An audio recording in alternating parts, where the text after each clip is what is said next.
الحمد لله نحمده ونستعينه ونستغفره ونؤمن به ونتوكل عليه ونعوذ بالله من شرور أنفسنا ومن سيئات أعمالنا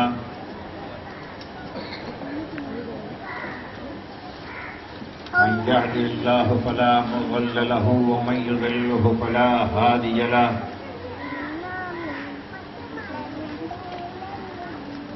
ونشهد أن لا إله إلا الله وحده لا شريك له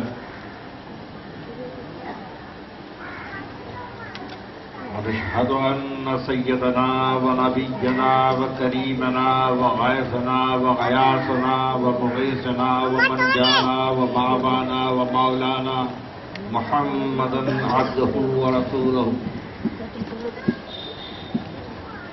صلى الله عليه وسلم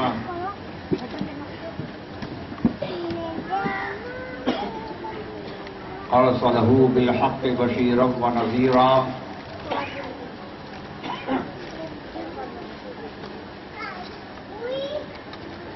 أما بعد قال الله تبارك وتعالى في القرآن المجيد والفرقان الحميد والكلام القديم أعوذ بالله من الشيطان الرجيم بسم الله الرحمن الرحيم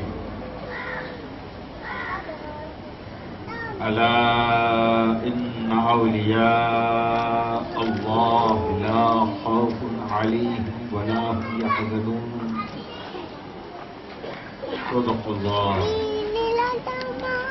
صدق الله العلي العظيم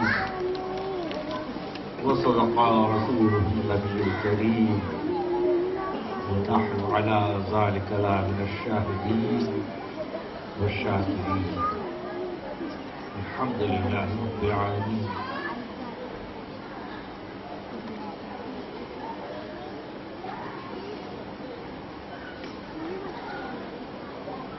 سارے عالم کے لیے تو ہی فقط چارہ ساز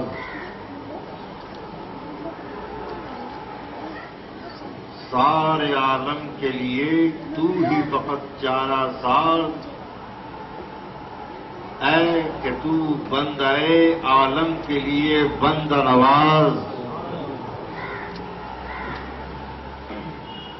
آنکھ رو رو کے طلب کرتی ہے رحمت تیری آنکھ رو رو کے طلب کرتی ہے رحمت تیری اور دل تڑپتا ہے تو آتی ہے بس یہی آواز بلغ العلا بجمالہ کشف الدجا بجمالہ حسنت جمیع خصالہ صلو علیہ وآلہ واصحابہ وسلموا تسلیما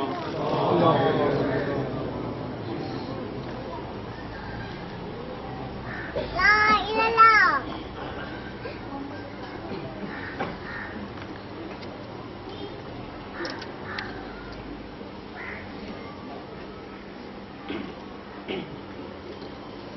مولانا پیر سید محبوب میاں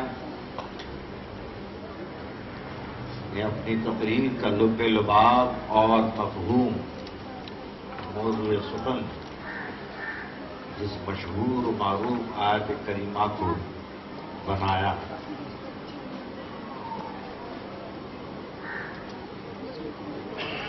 یہ آیت کریمہ کا ورد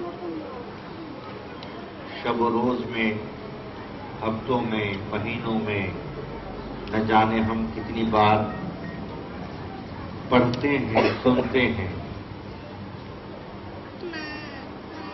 اور اہل خوش عقیدہ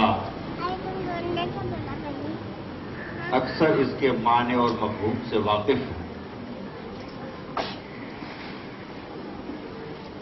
الا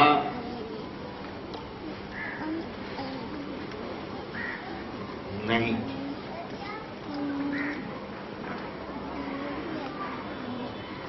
ان بے شک، الا ان نہیں، بے شک اولیاء اللہ ہے، اولیاء اللہ، اولیاء جمع ہے ولیوں کے، ولی لفظ، ولی ایک ہو، کئی ولیوں پر مشتمل جماعت اور گروہ یہ اولیاء ہے۔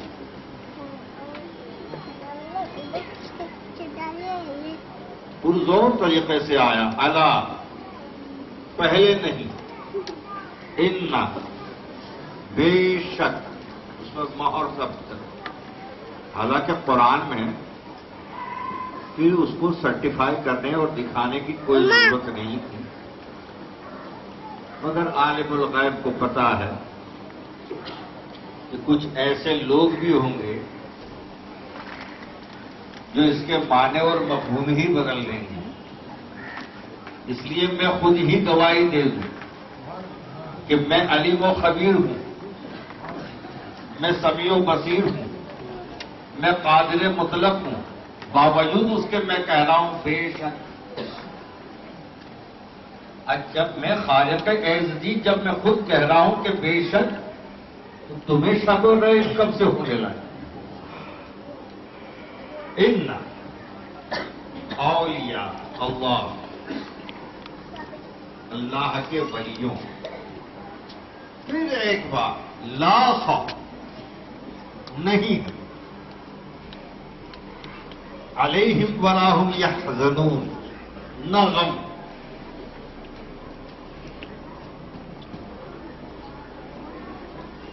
اب ہمیں دنیا بھر کے غم اور دنیا بھر کا خوف، انہیں نہ کوئی خوف نہ کوئی غم، اس دائرے سے باہر نہیں۔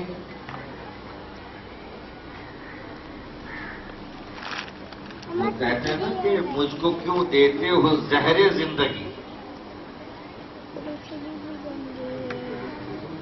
مجھ کو مرگ ناگہانی چاہیے، دل ابھی پوری طرح ٹوٹا نہیں، دوستوں کی مہربانی چاہیے، رفیقوں سے رقیب اچھے جو جل کر نام لیتے ہیں، میاں گلوں سے خار بہتر ہے جو دامن تھام لیتے ہیں۔ دشمن کی دشمنی پہ اعتبار رہا مگر دوست کی وفاداری پر، یہ خوف ہے، یہ غم ہے۔ اب جو اسے دوست رکھے، جو ہر بات پر قادر ہے، جو کن کا مالک ہے، ارض و سماوات، جن و بشر، حور و ملائکہ، جنت و دوزخ، انبیاء و صحابہ، شہداء و تابعین، تابعین و اولیاء، نیکوکار اور گناہگار، سب اس کی مخلوق ہیں، وہ کل کا مالک ہے، وہ مالک روز جزا ہے۔ جب اسے دوست رکھ لیا تو دنیا میں کس دوست سے اسے وفا کی نا امیدی ہوگی اور خوف ہوگا؟ دنیا میں کس کی دشمنی سے اسے افسوس ہوگا؟ لہذا وہ بے خوف ہیں اور بے حزن و ملال، بے غم ہے۔ مگر یہ صرف مجاہدات سے نہیں ہوتا، اگر مجاہدات سے ہو جاتا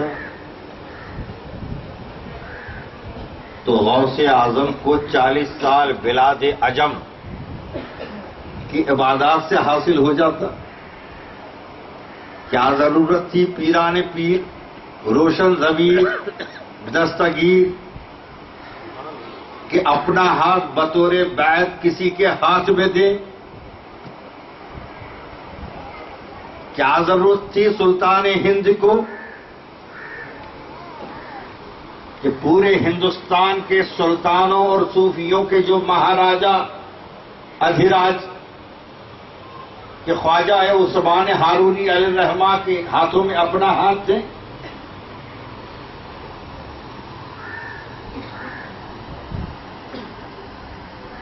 مگر فرمان ربوبیت ہے تو مجھ تک ہر ایک کی رسائی ہے، ہر ایک کی پہنچ مجھ تک.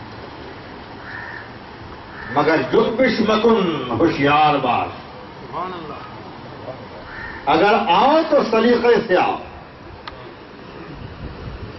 میرے سامنے کھڑے رہو تو صف در صف کھڑے رہو، اور میرے نزدیک آؤ تو قطار میں آؤ، کیونکہ میں نے خود اپنے نبیوں کو قطار میں بھیجا. حضرت آدم کو بھیجا، حضرت شیس کو بھیجا، حضرت نوح کو بھیجا، حضرت ابراہیم کو بھیجا، حضرت موسیٰ کو بھیجا، حضرت داؤد کو بھیجا، حضرت سلیمان کو بھیجا، حضرت زکریا کو بھیجا، حضرت یحییٰ کو بھیجا، حضرت یوسف کو بھیجا، حضرت عیسیٰ کو بھیجا. اب یہ قطار میں سے آخر میں اسے بھیجا، کیونکہ جو سب سے بڑا ہوتا ہے وہ آخر میں آتا ہے، کہ جو ان سے پہلے کھڑا رہے گا اور وہ کھڑا رہے گا پھر صف بندی ہوگی، وہاں سے قطار ختم ہو جائے. تمہیں میں چاہتا ہوں، تم میرے ولی ہو، تمہارا شمار اولیاء میں ہے، مگر مجھ تک پہنچنے کا راستہ صرف شریعت نہیں ہے. شریعت تو پہلا پائیدان ہے. پھر آؤ کسی صاحب سلسلہ کے پاس اور اپنا ہاتھ ان کے ہاتھ میں دے دو، کیونکہ بہت کٹھن ہے ڈگر پنگٹ کی کہ وہاں تک لے چلو، اور وہ پنگٹ کی ڈگر پار کرتے ہوئے جو منزل ملتی ہے وہ ہے طریقت.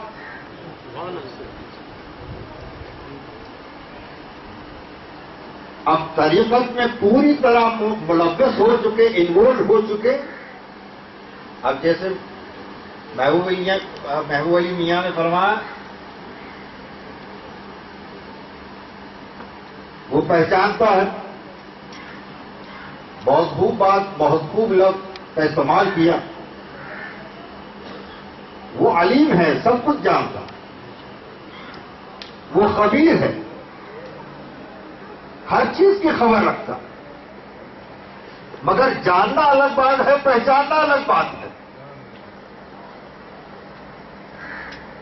کہ بھئی اگر جو میں رزاق بھائی کے پاس چلا گیا، آتے جاتے انہوں نے کہیں مجھے دیکھا، لہذا ایک حد تک جانتے ہیں یہ چہرہ، یہ مکھوٹا، یہ چشمہ، یہ ٹوپی، کچھ جانا ہوا ہے. مگر پھر کہا فاروق بھائی نے بھیجا ہوا ہے، تو کہا وہ تو پہچانا ہوا ہے. اب جو پہچان والے کی پہچان والے نکلے، اس لیے ہم بھی تمہیں پہچاننے لگے.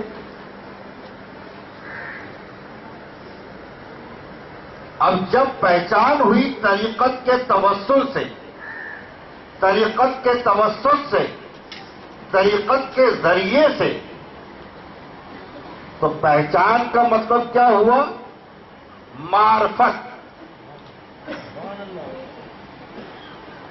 کہ بھئی وہ فلاں ہمیں جانتا ہے، ہمارا عرف اس کے پاس ہے، کہ بھئی ہمارا نام کیا ہے، ہمارا ڈل ڈول کیا ہے، ہماری شکل و صورت کیا ہے، مسے کہاں ہیں، دل کہاں ہے. یہ ہو گئی معرفت. اب جب اتنی قریبی ہو گئی، اتنی قربت بڑھ گئی، اتنی نزدیکی ہو گئی، تو پھر حقیقت کہاں دور رہی؟ جب دو اتنے نزدیک آ گئے تو ایک دوسرے کی حقیقت سے وابستہ ہو گئے اور واقف ہو گئے، عالم ہو گئے. اب یہاں ہو کر جا کر پھر ہوتی ہے رب کی زیارت. اس کو کہتے ہیں زیارت رب. ہم نماز پڑھتے ہیں، رب دکھتا نہیں، ہم روزہ رکھتے ہیں، رب دکھتا نہیں. ہم زکوٰۃ دیتے ہیں، رب دکھتا نہیں. ہم کعبۃ اللہ کا طواف کرتے ہیں، رب دکھتا نہیں. ہم جنگلات میں بھٹکتے ہیں، رب دکھتا نہیں. کیونکہ وہ ہمیں جانتا ہے، پہچانتا نہیں. ہماری عرفیت اس تک نہیں ہے، ہماری رسائی اس تک نہیں ہے، اس حقیقت سے ہم واقف نہیں ہیں. مگر جب پہچان ہو گئی تو پھر اسے کسی خاص تصور اور تلاش کی ضرورت نہیں ہے. کیونکہ ہماری گنگا جو ہے اصل میں الٹی ہے. الٹی گنگا جن کی نظر آ رہی ہے انہی کی سیدھی ہے کہ الٹی ہی چال چلتے ہیں دیوان گانے عشق. الٹی ہی چال چلتے ہیں دیوان گانے عشق کہ آنکھوں کو بند کرتے ہیں دیدار کے لیے. مگر یہ سب انحصار ہے اس کا محبت. محبت ایک ایسی بنیاد ہے. ویسے تو عشق اور محبت کے تقریباً ایک ہی معنی ہیں، مگر پھر بھی بڑے مختلف ہو جاتے ہیں اجاگر ہونے کے بعد. ایک راستہ جاتا ہے اس طرف تو ایک راستہ جاتا ہے اس طرف. محبت تو ہر ایک سے ہے، نفرت کس کو ہے؟ نہیں ہے. کوئی کسی کے متعلق یہ نہیں کہتا کہ مجھے فلاں سے نفرت ہے، کم سے کم منہ پر تو بالکل نہیں کہتا. اسے ایک بہت اچھی بات یاد آ گئی کہ بھئی بات کم کیجئے. یہ میں فی الحال بول رہا ہوں اس لیے اپنے متعلق نہیں کہہ رہا ہوں، جو سن رہے ہیں ان کو متعلق. بات کم کیجئے، ذہانت کو چھپاتے رہیے. اجنبی شہر ہے یہ، دوست بناتے رہیے. دشمنی لاکھ سہی، ختم نہ کیجئے رشتہ. دل ملے یا نہ ملے. یہی آج کل چلن چل پڑا ہے. مگر محبت کے لیے پہلے تو دل خالی ہونا چاہیے، اس لیے کہ اس میں خلوص بسے. اس میں خلوص بسے اور اس سے جو محبت کے اندر سے جو دو شاخیں پیدا ہوں وہ بائیں شاخ پر نہ جا کر بیٹھے. عشق کی دو شاخوں میں سے دو شاخیں جو بائیں شاخ یعنی عشق مجازی، بلکہ دائیں شاخ پہ آ جائے عشق حقیقی، تب جا کے دیوانہ بنتا ہے. اور دنیا کہتی ہے کہ دیوانے کو تحقیر سے دیوانہ نہ کہنا، دیوانہ بہت سوچ کے دیوانہ بنا ہے. دیوانے کی نظروں کو جہاں دیکھ رہا ہے میاں دیوانہ خدا جانے کہاں دیکھ رہا ہے. یہ دیوانگی کا وہ عالم ہے کہ اس کے تو صرف روبرو یار ہے.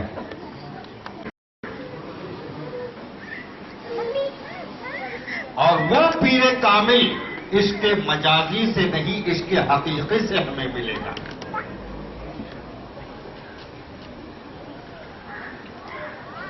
محبت بنیادی محبت چیز ہے ایسی کہ جو دل میں جگہ پائے. محبت چیز ہے ایسی کہ جو دل میں جگہ پائے. محبت ہو اگر سچی تو پتھر موم ہو جائے. محبت نے جہاں میں محبت نے عدل حق کے جہاں میں گیت سنوائے. ارے میاں اسی سے رابعہ بصری نے ایسے مرتبے پائے کہ ان کا سر جھکے اور سامنے کعبہ چلا ہے. یہ ہے محبت اور عشق کی انتہا کہ زمانہ غوثیت میں وہ انتہا ہو گئی کہ ہر زمانے میں جیسے پائے جاتے ہیں، آج کے دور میں تو قدم بقدم پائے جاتے ہیں. اس زمانے میں بھی ایسے فوٹو تھے کہ فوٹو بڑا رنگین ہے مگر معاملہ بڑا سنگین ہے. بھی ایک شخص ہے نہ صوم و صلات ہے، نہ کچھ یہ ہے، نہ کچھ وہ ہے. اوٹا توڑ دستے کا پرماننٹ ممبر. کسی نے کہا بھیا صوم و صلات تو ہے ہی، اللہ توفیق دے تو ضرور ہوگی، ورنہ ایک راستہ ہے کہ کسی کے ہاتھ میں اپنا ہاتھ دے دوں. کسی کے ہاتھ میں اپنا ہاتھ دے دو، شاید اسی کے صدقے میں اللہ تعالیٰ تمہیں ہدایت دے دے. کہا بھائی کیا کرنا ہوگا؟ ہم یہاں کمالے پوچھ رہے ہو کیا کرنا ہوگا؟ بیعت کر لو. کہا کس کے ہاتھ پر بیعت کریں؟ ارے صاحب، زمین کی چاروں سمتیں کیا تحت الثری اور عرش اعظم تک دیکھ، فی الحال غوث اعظم ہی غوث اعظم ہے. بیعت ہو جا کر. اب ایسے لوگ جو ہیں وہ ایکسپیریمنٹل ہوتے ہیں، اور ایسے لوگ میرے خیال سے صرف نام کے لیے پیدا ہوتے ہیں، ورنہ یہ ایجاد ہو جو ہر چیز میں ایکسپیریمنٹ کرتے ہیں. کہا کہ ٹھیک ہے، مان لیا غوث اعظم پیرانے پیر ہیں، غوث اعظم دستگیر ہیں، غوث اعظم روشن ضمیر ہیں، غوث اعظم سید الاولیاء ہیں، مگر دل کچھ راغب نہیں ہوا. مگر ایک بات تمہاری مجھے ضرور اپیل کر گئی کہ کسی کا مرید تو بننا چاہیے. اب ایسی کھوپڑیوں پر کوئی تبلیغ اثر نہیں کرتی، یہ اپنی کھوپڑی آپ ہوتے ہیں. اس زمانے میں، پرانے زمانے میں یہ ہوتا تھا کہ بھی قلعے بندی ہوا کرتی تھی شہر کی، اور ایک خاص وقت ہوتا تھا کہ رات کو قلعے کا دروازہ بند ہو جائے گا، صبح دروازہ فجر سے پہلے یا الگ صبح دروازہ کھل جائے گا. اس نے یہ سوچا کہ آج بغداد شہر کے قلعے کے باہر پوری رات گزارنی ہے، اور بغداد کا دروازہ صبح کھلے اور جو شخص پہلا نکلے، جو انسان پہلا نکلے، بس اسے ہی پیر بنا. الگ صبح بغداد شریف کا دروازہ کھلا، ایک انسان نکلا تو بے شک انسان، مگر ایسا کہ نہ مرد میں نہ عورت میں. مرد ایک جاتی، عورت ایک جاتی، اور یہ پرجاتی. مڈل کلاس، پیر پکڑ لیے. اسے کہا بھی کیا کر رہا ہے؟ کہا بھئی تو میرا پیر ہے. کہا کہ ارے یار، نہ میں پورا مرد ہوں نہ عورت، اور تو مجھے پیر بنا رہا ہے. کہا نہیں، آج سے آپ کا جہاں بچہ پیدا ہو وہاں مانگنے جانا بند، شادی بیاہ میں گانا بجانا بند. آج سے آپ کا تمام نان و نفقہ، تمام ذمہ داریاں، تمام ضرورتیں، تمام سہولتیں آپ کے اس مرید کے ذمہ. پکڑ لو اٹھا، جماد و دھنی، آپ کا مرید بیٹھا ہوا ہے. ابتدا مجبور کر دیا.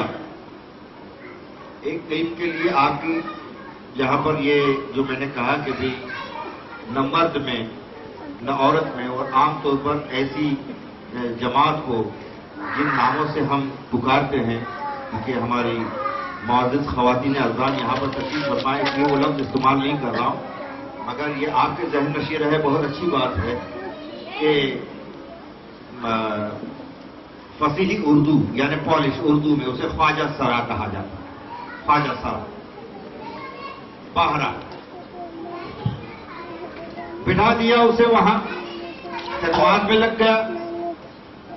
کافی روز بیتنے لگے. ایک روز بارگاہ غوثیت سے غوث اعظم کی سواری نکلی. شہر کے باہر ہر خاص و عام، ہر سلطان و گدا، ہر بہتر اور کمتر، ہر برتر اور بدتر، ہر چھوٹا ہر بڑا، ہر مرد و زن، سب ادب سے کھڑے ہو گئے غوث اعظم کے لیے.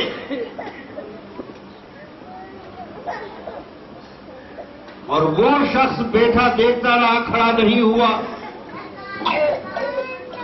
معتقدین نے جذبات میں آ کر کہا کہ ہمیں دیکھ نہیں رہا ہے، سواری ہے غوث اعظم آ رہی ہے، سرکار تشریف لا رہے ہیں، ہر کوئی کھڑا ہے دست بستہ، آنکھیں جھکائے ہوئے، جبینِ شوق خم کیے ہوئے، اور تو ہے کہ جو بیٹھا ہوا ہے. کہا میرے پیر سے بڑھ کر کسی کا پیر نہیں.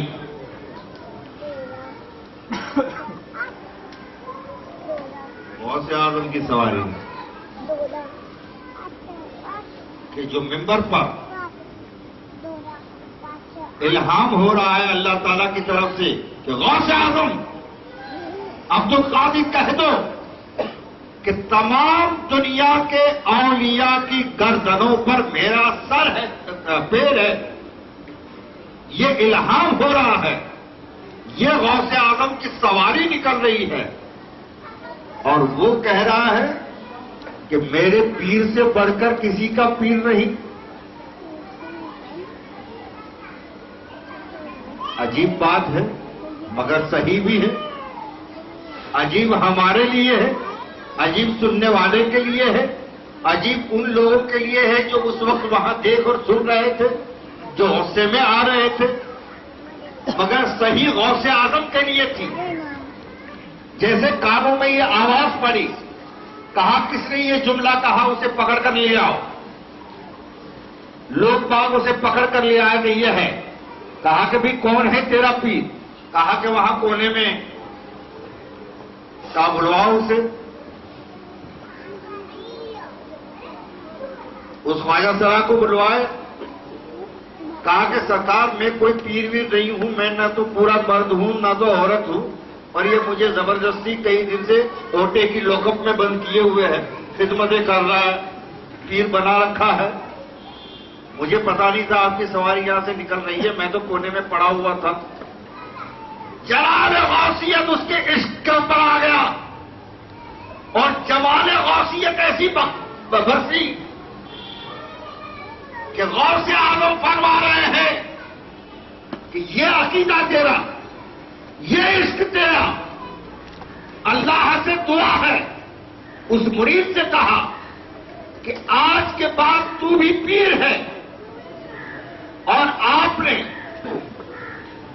دنیا میں ایک تیر سے 2 شکار سنے ہوں گے. یا بات کو بہت ذہن میں رکھیے گا کہ جسے پیر بنا رکھا تھا وہ نہ مرد تھا نہ عورت. یہ ذہن میں رکھتے ہوئے چلیں. ایک تیر سے 2 شکار سنے ہوں گے، مگر ایک تیر سے 3 نہیں. پہلے فرما رہے ہیں اس مرید سے کہ آج کے بعد تو بھی پیر، ایک تیرا پیر بھی پیر، 2 اور تیرے پیر کی 7 پشتیں بھی پیر.